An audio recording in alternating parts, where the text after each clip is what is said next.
बच्चों, एक मर्तबा का जिक्र है कि जंगल में एक घमंडी भालू रहता था। उसको दूसरों का मजाक उड़ाने में बहुत मज़ा आता था। वो बड़ा मगरूर था। उसको अपनी खूबसूरत नर्म व मुलायम बालों वाली मोटी जिल्द पर बड़ा फख्र था। वो हमेशा दूसरे जानवरों को हक़ारत की नज़र से देखता था और अपने आप को सबसे बेहतर समझता था। एक मर्तबा उसने हिरन को देखा तो उससे कहने लगा, तुम अपने लंबे गंदे सींगों को सर पर उठाए कहाँ घूम रहे हो? ये तुम्हारे लिए बहुत मुसीबत का बायस बने हुए हैं। तुम इन्हें सर पर उठाकर सही से भाग भी नहीं सकते। भाई, तुम्हें चाहिए कि इन्हें उठाकर फेंक दो। हिरन सोच में पड़ गया। भालू ने जोर से कैका लगाया और आगे बढ़ गया। थोड़े ही फासले पर उसे एक बंदर नजर आया। बंदर को देखकर भालू ने उसे भी तंज का निशाना बनाना शुरू कर दिया। मियां बंदर, तुम्हारी शक्ल बहुत बुरी है। तुम्हारी नाक बहुत चौड़ी है और दबी हुई भी है।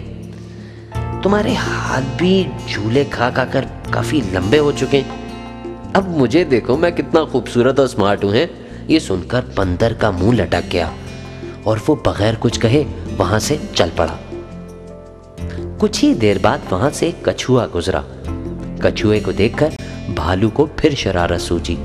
भालू ने कहा, तुम इतनी सुस्ती से चलते हो कि तुम्हें देखकर मुझे अफसोस होता है।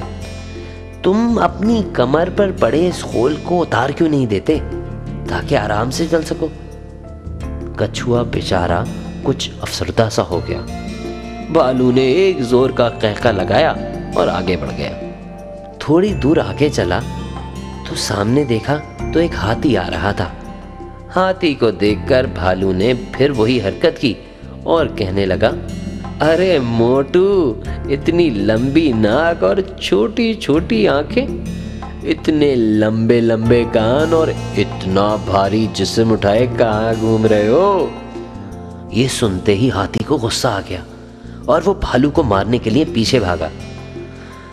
लेकिन कुछ ही देर में थक कर रुक गया। इस बात पर घुमंडी भालू बहुत खुश हुआ और नाचने लगा।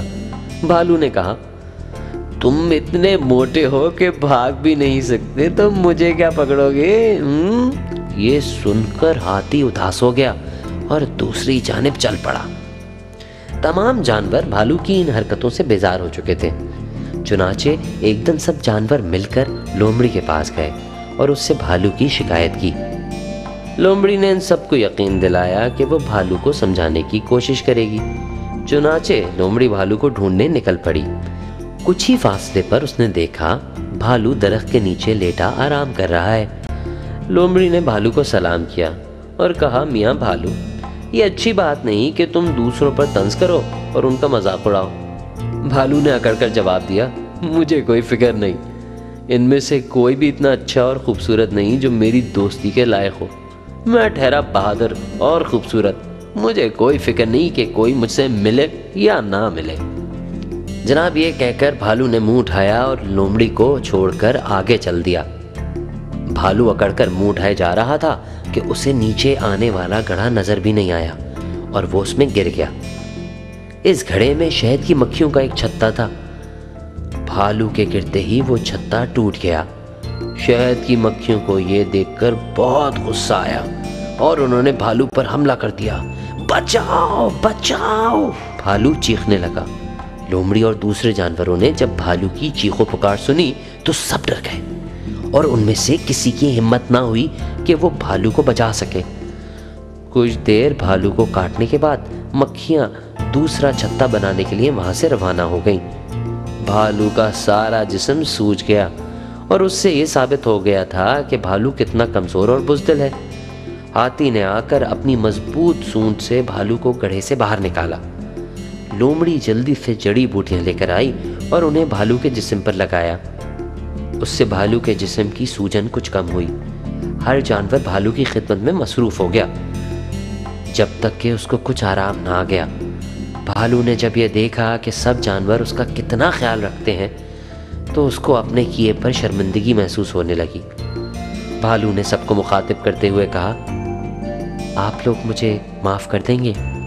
मैंने आप जैसे सच्चे दोस्तों पर बहुत तंज किए और सबको बुरा भला कहा। शहद की मक्खियों का हमला मेरे लिए एक बहुत बड़ा सबक था। मेहरबानी करके मुझे माफ़ कर दें। सब जानवरों ने मिलकर जवाब दिया, हमने तुम्हें माफ़ किया। जानवरों ने मज़ीद कहा, ये वाक़या हम सब जानवरों के लिए एक नसीहत है कि हमें कभी खुद पर गुरूर नहीं करना चाहिए, मिलकर रहना चाहिए और दूसरों पर उंगली उठाने से पहले अपनी खामियों को सामने रखना चाहिए।